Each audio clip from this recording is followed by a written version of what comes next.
Taste the Daily. Ranipet மாவட்டம் வேலம் ஊராட்சிக்குட்பட்ட பகுதியில் மழை காலங்களில் சாலைகளில் மழைநீருடன் சேர்ந்து கழிவுநீர் தேங்கி வீடுகளுக்குள் புகுவதாக தெரிவித்து ஊராட்சி நிர்வாகத்தை கண்டித்து அந்த பகுதி மக்கள் அம்மூர் சோளிங்கர் செல்லும் சாலையில் வாகனங்களை மறித்து போராட்டத்தில் ஈடுபட்டதால் பரபரப்பு ஏற்பட்டது. இது தொடர்பான விவரங்களோடு செய்தியாளர் அருளரசன் இணைப்பில் இருக்கிறார். அருளரசன், வணக்கம். அந்த பகுதி மக்களுக்கு எவ்வளவு காலமாக இந்த பிரச்சனை இருந்துட்டு வருது? அவர்கள் தரப்பிலிருந்து என்னென்ன விஷயங்கள்லாம் சொல்லப்படுது? நிச்சயமாக கணிப்பது, ராணிப்பேட்டை அருகே மக்கள் குடியிருப்பு பகுதிகளில் சுமார் 40 ஆண்டுகளாக கழிவுநீர் தண்ணீர் வீடுகளில் உள்ளே செல்வதால் உரிய நடவடிக்கை எடுக்காத ஊராட்சி நிர்வாகத்தை கண்டித்து மக்கள் சாலை மறியல் போராட்டத்தில் ஈடுபட்டதால் பரபரப்பு ஏற்பட்டது.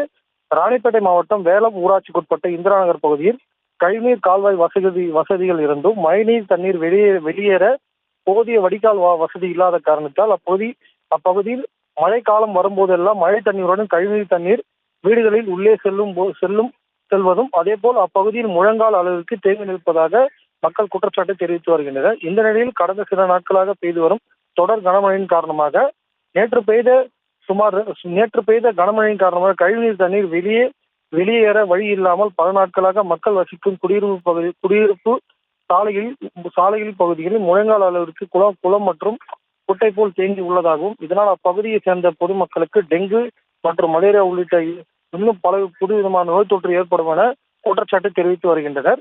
மேலும் மழைக்காலங்களில் தொடர்ந்து இப்பிரச்சனை நீடித்து வருவதால் ஆவேசமடைந்த அப்பகுதி சேர்ந்த பொதுமக்கள் ஏராளமானோர் பொதுமக்கள் அதிகாரிகளின் இந்த அலட்சிய போக்கினை கண்டித்து அம்மூர் சோளிங்கர் செல்லும் சாலையில் திடீரென வாகனங்களை மறித்து சுமார் 1 மணி நேரத்துக்கு மேலாக மறியல் போராட்டத்தில் ஈடுபடுத்தால் அங்கு சிறிது நேரம் போக்குவரத்து பாதிப்பு ஏற்பட்டது.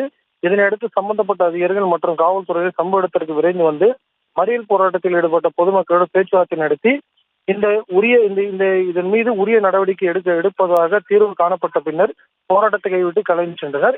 மேலும் இந்த பிரச்சனை காரணமாக அப்பகுதியில் சிறிது நேரம் போக்குவரத்து பாதிப்பு ஏற்பட்டது.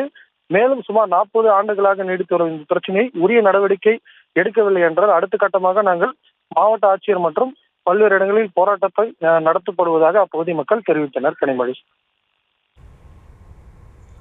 விவரங்களுக்கு நன்றி அருளரசன். Taste the Daily.